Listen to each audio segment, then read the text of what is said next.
अस्सलाम वालेकुम सर। जी, वालेकुम अस्सलाम। सर डॉलर ने तो ट्रिपल सेंचुरी कंप्लीट कर ली है और पता नहीं हम मज़ीद आगे कितनी कंप्लीट करें। तो करंट सिचुएशन में एक जॉब वाला बंदा बहुत परेशान है कि वो किस तरीके से सर्वाइव करे करंट सिचुएशन के अंदर, जो कि काफ़ी चैलेंजिंग है। तो एक बंदा जो कि अच्छी एजुकेशन है, जिसकी वो एक्सपीरियंस भी रखता है अपनी रेलेवेंट फील्ड में, वो किस तरीके से अपने आप को यूएसए में सेटल कर सकता है? अब लाल साहब, आपने बड़ी चैलेंजिंग सिचुएशन बयान की है। इकोनॉमिकली काफ़ी स्ट्रगल हो रही है और स्पेसिफिकली एक जॉब होल्डर पर्सन के लिए जो कि वेल एजुकेटेड भी है और पाकिस्तान में उसको उस तरह की अपॉर्चुनिटीज़ नहीं मिल रही, तो उसके लिए बड़ी अच्छी अपॉर्चुनिटी है यूएस इमिग्रेशन की कि वो पाकिस्तान में रहते हुए यूएस इमिग्रेशन का जो प्रोसेस है उसको अवेल कर सकता है, यूएस सिटीजनशिप ले सकता है। उसमें आज की जो मैं आपको बताऊंगा वो EB2 प्रोसेस है। EB2 के थ्रू आप पाकिस्तान में रहते हुए बिल्कुल हासिल कर सकते हैं यूएस इमिग्रेशन। सर ये EB2 क्या टर्म है? ये यूएस की तरफ से कोई प्रोग्राम है जो कि अनाउंस किया गया प्रॉपर्ली, या हम सिर्फ इसको अपनी ज़ुबान में EB2 कहते हैं? ये क्या चीज़ है? नहीं, बेसिकली कि यूएस इमिग्रेशन है जो कि यूएस गवर्नमेंट ऑफर करती है, जिसमें काफ़ी कैटेगरीज हैं। EB1, EB2, EB3 employment based immigration कहते हैं इसको। ये सेकंड कैटेगरी है, सेकंड प्रेफरेंस कैटेगरी है एम्प्लॉयमेंट बेस्ड इमिग्रेशन की। ओके। तो EB2 के लिए क्या रिक्वायरमेंट्स हैं? लेकिन जैसे आपने क्वेश्चन किया था कि स्पेसिफिकली एक जॉब होल्डर के लिए और जो एजुकेटेड पर्सन है, तो EB2 की रिक्वायरमेंट भी सिंपल है, जिसमें अगर आपके पास एडवांस डिग्री है और आपका अपना रेलिवेंट फील्ड में 5 ईयर्स से ज़्यादा का एक्सपीरियंस है, या आप अपनी फील्ड में कोई एक्स्ट्रा ऑर्डिनरी स्किल्स रखते हैं, तो आप डेफिनेटली EB2 को अवेल कर सकते हैं। और इसमें एक चीज़ आप ऐड ऑन होती है जिसको NIW कहा जाता है। उसके लिए रिक्वायरमेंट ये है NIW के लिए कि अगर आप में ऐसी एक्स्ट्रा ऑर्डिनरी स्किल्स हैं जिससे आप ये साबित कर सकते हैं कि आप यूएस में जाके यूएस इकोनॉमी में या यूएस के किसी भी सेटअप में उनके नेशनल इंटरेस्ट में कंट्रीब्यूट करेंगे, तो आपको NIW दिया जाता है, जिसमें नेशनल इंटरेस्ट वेवर कहा जाता है। इसका मतलब है कि अगर मैं सिर्फ ग्रेजुएट हूँ या मैं मास्टर्स किया हुआ है मैंने और मेरे पास एक्सपीरियंस है, तो मैं EB2 के लिए एलिजिबल हूँ।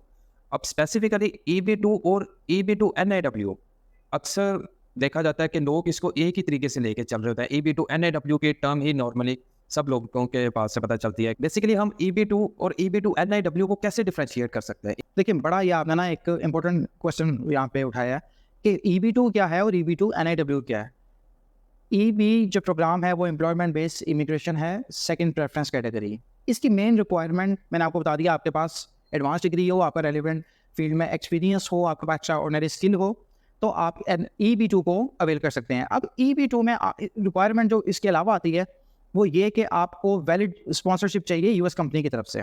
ओके। अब वैलिड स्पॉन्सरशिप अगर आप हासिल कर लेते हैं तो definitely you will be qualify for the EB2। अब NIW कैसे इस चीज़ को डिफर करता है?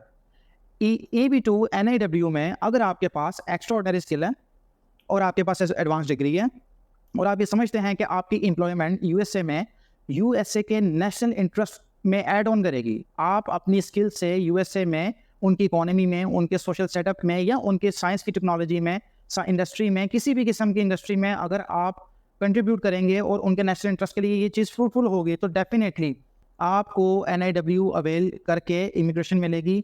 NIW में अब आपको स्पॉन्सरशिप की रिक्वायरमेंट नहीं है।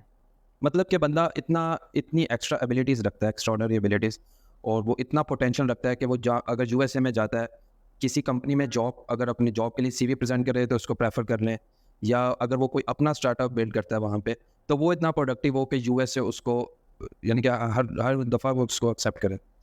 देखिए, यहाँ पे ना मैं आपको उसको फर्दर एक्सप्लेन करता हूँ, जो कि सिंप्लीफाई भी हो जाएगा और आपको इजीली अंडरस्टैंडिंग बेसिकली डेवलप हो जाएगी। EB2 में आपकी जो रिक्वायरमेंट्स हैं वो 3 सब कैटेगरीज बताई गई हैं, जिसमें EB2A, EB2B एंड EB2C है। EB2A रिक्वायर करता है कि आपके पास कोई एक्स्ट्राऑर्डिनरी एबिलिटी है अपनी फील्ड में। EB2B ये रिक्वायर करता है कि आपके पास एडवांस डिग्री है with the 5 years of experience in your relevant field. In 2 categories में आपको स्पॉन्सरशिप की रिक्वायरमेंट है। आप अगर इन 2 कैटेगरीज में से किसी में भी फॉल करते हैं तो आप स्पॉन्सरशिप लेंगे और उस स्पॉन्सरशिप के साथ आपकी जो पिटीशन है इमिग्रेशन की वो फाइल होगी। जो थर्ड इसकी सब कैटेगरी है EB2C, उसमें जो सबसे एक मेजर पोर्शन है वो है नेशनल इंटरेस्ट का, कि आप यूएसए के लिए फ्रूटफुल होंगे, उनके नेशनल इंटरेस्ट में कंट्रीब्यूट करेंगे। वो किसी भी तरीके से हो सकता है, आपने जाके वहाँ पे कोई जॉब अपॉर्चुनिटीज़ क्रिएट की उनके लोकल सिटीजन के लिए, वहाँ पे आपने साइंस एंड टेक्नोलॉजी की तरह आपकी फील्ड है, तो आप वहाँ पे जाके कोई ऐसी इनोवेशन कर सकते हैं जो कि यूएस के लिए बहुत ज़्यादा बेनिफिशियल होगी। सिर्फ अगर आप इस थर्ड कैटेगरी में फॉल करते हैं तो आपको NIW मिलेगा, नेशनल इंटरेस्ट वेवर। प्लीज़ इस बात को समझ लें। बहुत से लोग अपनी प्रोफाइल पे रिजेक्शन लगा के आ जाते हैं कि हमने अप्लाई किया NIW और उन्होंने हमें रिजेक्ट कर दिया। इवन इन सम केसेस उन्होंने RFE भी किया, फर्दर डॉक्यूमेंट्स की एविडेंस भी उन्होंने मांगी, लेकिन उसके बाद उन्होंने रिजेक्ट कर दिया। तो यहाँ पे वो उनके पास एडवांस डिग्री भी होती है, उनके पास एक्स्ट्राऑर्डिनरी स्किल्स भी होती हैं, लेकिन वो उनके पास ऐसी कोई स्किल नहीं है या ऐसा कोई स्किल सेट नहीं है जिससे वो नेशनल इंटरेस्ट को ऐड ऑन कर सकेंगे। अब वो पहली तो सब कैटेगरीज में फॉल करते हैं जिसके लिए उनको रिक्वायरमेंट होती है स्पॉन्सरशिप की। वो स्पॉन्सरशिप के बगैर ही थर्ड कैटेगरी में फॉल करते हुए NIW ले रहे होते हैं, इस वजह से उनको रिजेक्शन आ जाती है। सही। तो बेसिकली हम EB2 को अलहदा ही अप्लाई कर सकते हैं और हर बंदा EB2 NIW के लिए एलिजिबल भी नहीं, क्योंकि पाकिस्तान में तो अगर आप देखें तो पोटेंशियल तो माशाल्लाह बहुत ज़्यादा है, हमारे पास ग्रेजुएट्स भी हैं, एक्सपीरियंस भी हैं, लेकिन इसका मतलब है कि हमारी NIW के लिए एलिजिबिलिटी बहुत ज़्यादा हाई होनी चाहिए।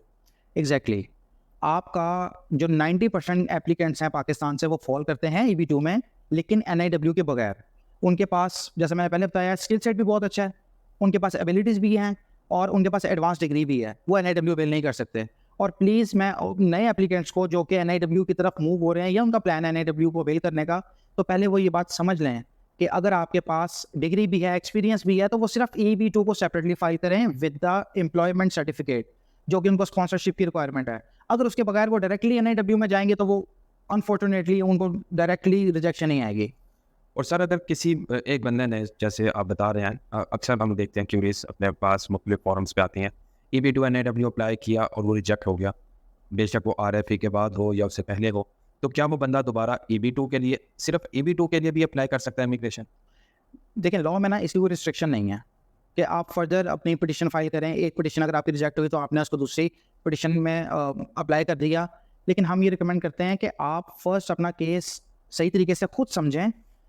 देखिए हर इंसान को पता होता है कि वो कहाँ पे फॉल कर रहा है। अगर किसी के पास ऐसी एक्स्ट्राऑर्डिनरी स्किल है जो उसको पता है कि अगर ये स्किल सेट वो लेके US मूव करेगा तो वो डायरेक्टली US इकोनॉमी में या US के नेशनल इंटरेस्ट में अपना रोल प्ले कर रहा है, तो वो NIW पे जाए सीधे तरीके से। लेकिन अगर आपको खुद ये नहीं, आप इस बात पे कॉन्फिडेंट नहीं है कि आप देखें US कोई छोटी कंट्री नहीं है, US सुपर पावर है, तो वो आपसे सुपर स्किल्स रिक्वायर करती है NIW के लिए। तो अगर आपका जो क्वेश्चन था जी, वो बिल्कुल कर सकता है दूसरी पिटिशन फाइल करके, लेकिन अगर आप पहले ही अपने केस को एक स्मूथ और एक राइट डायरेक्शन में लेके जाएं तो आपको उसकी ज़रूरत ही नहीं पड़ेगी। Thank you so much sir, आपने काफ़ी चीज़ों के बारे में बताया। बस एक लास्ट क्वेश्चन है कि क्या इस EB2 के लिए एप्लीकेंट सेल्फ पिटिशन भी अप्लाई कर सकता है? देखें जैसा कि मैंने पहले बताया कि 2 कैटेगरीज में अगर आप फॉल कर रहे हैं, EB2A और EB2B, इस पे आपको NIW नहीं मिलेगा, इस पे आपको स्पॉन्सरशिप की रिक्वायरमेंट है। तो जब स्पॉन्सरशिप की रिक्वायरमेंट आ गई तो आप सेल्फ पिटिशनर इसमें नहीं हो सकते। उसमें हमें US अटर्नी की ज़रूरत पड़ेगी? नहीं, US attorney is a separate thing, वो आपको सेल्फ पिटिशन में भी डेफिनेटली हेल्पफुल होगा US अटर्नी। सेल्फ पिटिशन का मतलब ये है कि एप्लीकेंट को कोई एम्प्लॉयर की ज़रूरत नहीं है। तो अगर आप फर्स्ट 2 कैटेगरीज में फॉल करते हैं तो आपको एम्प्लॉयमेंट की ज़रूरत है, एम्प्लॉयर सर्टिफिकेट की ज़रूरत है, तो वो आपके बिहाफ पे आपकी पिटिशन फाइल करेगा। लेकिन अगर आप NIW में फॉल करते हैं तो फिर आपको एम्प्लॉयर की ज़रूरत नहीं है, वहाँ पे आके आप सेल्फ पिटिशनर हो सकते हैं in both cases with the help of the attorney. और इसी सेल्फ पिटिशनर के कॉन्सेप्ट को मोस्टली मिसअंडरस्टैंड किया जाता है। लोग इसको बेनिफिट समझते हैं कि सेल्फ पिटिशनर में हमें किसी एम्प्लॉयर की ज़रूरत नहीं है जो हमारे बिहाफ पे पिटिशन फाइल करे, तो इसको बेनिफिट समझते हुए खुद ही अपनी पिटिशन को फाइल कर बैठते हैं, हालांकि वो NIW में फॉल ही नहीं करते। तो सबसे पहले इस चीज़ को समझ लें। अगेन, अपनी पिटिशन को रिजेक्ट करवाने की बजाय अगर आप NIW में फॉल नहीं करते तो एक वैलिड स्पॉन्सर ढूंढें और उस स्पॉन्सर के थ्रू अपनी पिटिशन को फाइल करवाएं ताकि आप रिजेक्शन से बच सकें। और लास्ट में मैं ये एडवाइस करूंगा एप्लीकेंट्स को जो अट्रैक्ट हो रहे हैं NIW की तरफ, ये इतना इजी नहीं है जितना ये देखने और सुनने में लगता है। हर बंदा NIW को अवेल करना चाहता है क्योंकि वो ये समझता है कि मैं इसमें सेल्फ पिटिशनर के तौर पे इस पिटिशन को खुद फाइल कर दूंगा, मुझे किसी एम्प्लॉयर स्पॉन्सर की ज़रूरत नहीं है, और ये मेरा जो पूरा प्रोसेस है ये 1 साल कट डाउन हो जाएगा जो कि लेबर सर्टिफिकेट को लेने में लगता है। तो अगेन, अपनी एप्लीकेशन को सबसे पहले खुद इवेल्युएट करें और किसी प्रॉपर अटर्नी से अपनी इस एवेल्युएशन को आप रिव्यू करवाएं ताकि आप रिजेक्शन की तरफ ना जाएं। और अपने केस को, अगर आप NIW में फॉल नहीं करें तो डजंट इवन मैटर, आप सिंपल EB2 में फॉल करके तो अपनी इस पिटिशन को 100% अप्रूव करवा सकते हैं।